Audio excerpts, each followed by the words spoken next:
नमस्कार, मैं रिया जोशी और आप देख रहे हैं आज की सबसे बड़ी खबर। राजस्थान की सियासत में एक बार फिर से सियासी तूफान उठ चुका है। कांग्रेस के वरिष्ठ नेता और पूर्व मुख्यमंत्री अशोक गहलोत ने आज एक ऐसा बयान दिया है जिसने 2020 के राजनीतिक भूकंप की फाइलें हिला दी। गहलोत का कहना है कि उनकी सरकारें गिराने की जो बात कही जाती थी वो सिर्फ थ्योरी नहीं बल्कि प्रैक्टिकल थी। जी हाँ, साजिश सिर्फ सोची नहीं गई थी, उसे अंजाम तक पहुंचाया जा रहा था। अशोक गहलोत ने ये बयान एक प्रेस कॉन्फ्रेंस में दिया जहां उन्होंने बेझिझक कहा ये सरकार गिराने की थ्योरी नहीं थी, वो प्रैक्टिकल था और हम सब उसके शिकार बनने जा रहे थे। अब ये शब्द सिर्फ बयान नहीं है, ये एक सीधा इशारा है उस वक्त की राजनीतिक घटनाक्रम की तरफ जब राजस्थान में कांग्रेस सरकार पर सबसे बड़ा संकट टूट पड़ा था।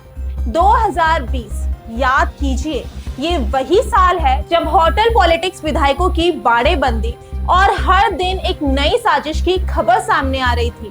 अब सवाल उठता है कि जब अशोक गहलोत ये कहते हैं कि सरकार गिराने की योजना जमीन पर थी तो वो किसकी ओर इशारा कर रहे हैं? क्या वो फिर से बीजेपी की ओर इशारा कर रहे हैं या इस बार उनके निशाने पर है अपने ही दल के कुछ बागी नेता? गहलोत पहले भी इशारा कर चुके हैं, घर का बेदी लंका ढाए, और घर के बेदी से ही सबसे ज्यादा चोट मिली है। और सबको पता है कि 2020 की सियासी बगावत में सचिन पायलट और उनके समर्थक विधायकों की क्या भूमिका रही।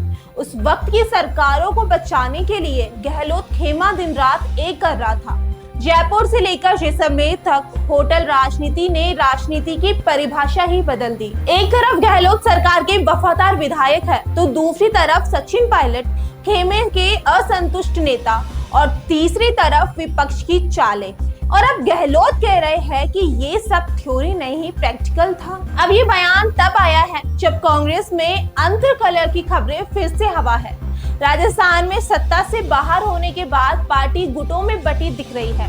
क्या ये बयान गहलोत की पार्टी के भीतर अपनी स्थिति मजबूत करने की कोशिश है? क्या वो हाईकमान को ये दिखाना चाहते हैं कि देखिए, मैंने सरकारें बचाई थी और मैं ही था जिसने साजिश को रोका? और सवाल ये भी, क्या पायलट खेमा फिर से गहलोत पर हमलावर होगा?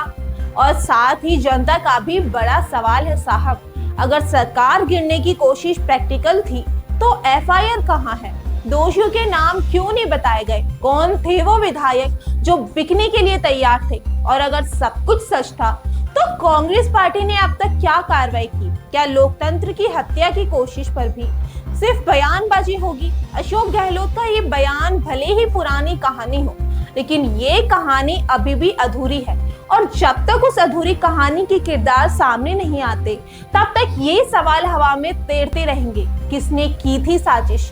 क्यों अब तक सजा नहीं हुई? और क्या 2028 में फिर दोहराया जाएगा 2020 जैसा कोई प्रैक्टिकल?